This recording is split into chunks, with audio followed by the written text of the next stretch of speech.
Hey guys, today we're going to be reading Psalm 15, and I actually want to dive into the meaning with you guys afterward. So let's get into it. Lord, who may abide in your tabernacle? Who may dwell in your holy hill? He who walks uprightly and works righteousness and speaks the truth in his heart.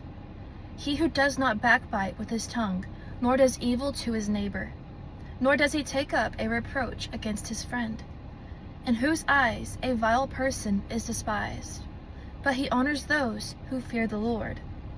He who swears to his own hurt and does not change. He who does not put out his money at the usury, nor does he take a bribe against the innocent. He who does these things shall never be moved. Alright, so as we dive into Psalm 15, we see that it's David explaining the character of those who walk with the Lord. In verse 1 it says, Lord, who may abide in your tabernacle? Who may dwell in your holy hill?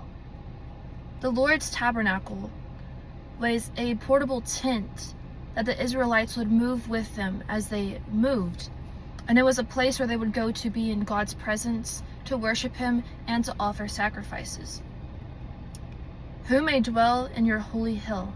The holy hill now is referred to Mount Zion, where the permanent temple of the Lord resided.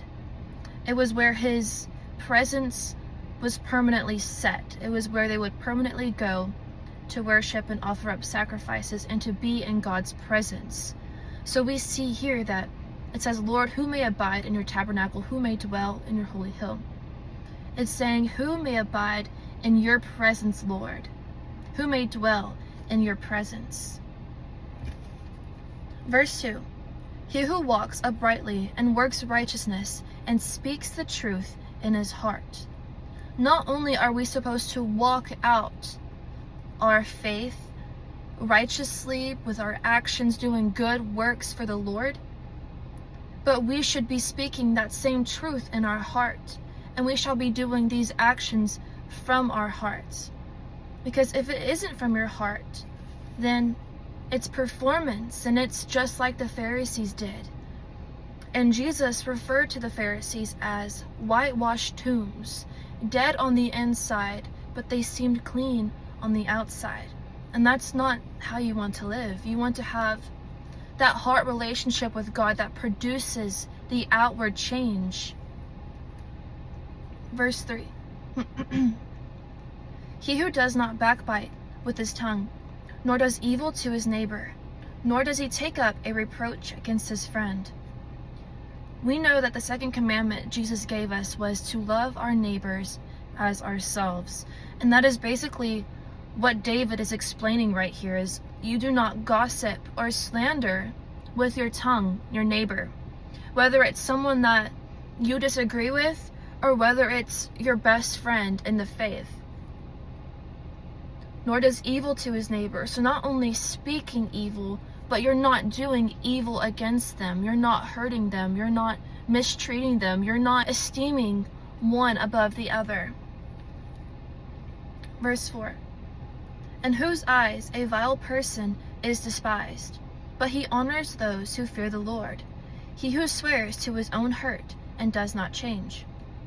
Vile means morally corrupt. So in whose eyes a morally corrupt person is despised. We are to hate what God hates. We are to despise the wickedness of the world. So when we see a vile person, someone who is morally corrupt, we hate the action, we hate the sin, we despise the sin. But we are actually called to pray for them. We are called to pray for them because God doesn't wish for anyone to perish. He loves all and He wants to bring them to repentance. But He honors those who fear the Lord. Now, fearing the Lord does not mean you're terrified of Him or what He might do to you if you make a mistake or you sin.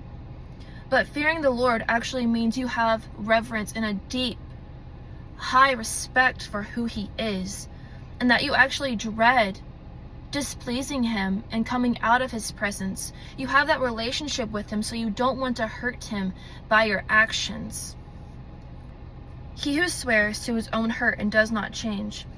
So this is speaking to the integrity of Christians, to keeping your word, even when you are suffering, even when there is an advantage or a personal gain for you if you do otherwise. Verse 5. He who does not put out his money at usury, nor does he take a bribe against the innocent. So usury refers to lending money with a high interest. So one who doesn't go out and do this. Nor does he take a bribe against the innocent. One who doesn't use the innocent to their advantage to gain something from them. And what we can take from this now, living in the new covenant, is we should be stewarding the money that God blesses us with wisely and correctly. We should not be foolishly spending our money and wasting it or using it for personal gain against others. He who does these things shall never be moved.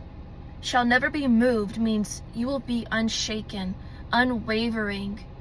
If you are abiding in God's presence, if He is your rock, you will be unshaken in your faith. That is Psalm 15 for you guys. I would love to hear your thoughts and what you learned from Psalm 15, and if there's anything that you would like to expound on more, feel free to leave it in the comments. I thank you guys for watching, and God bless.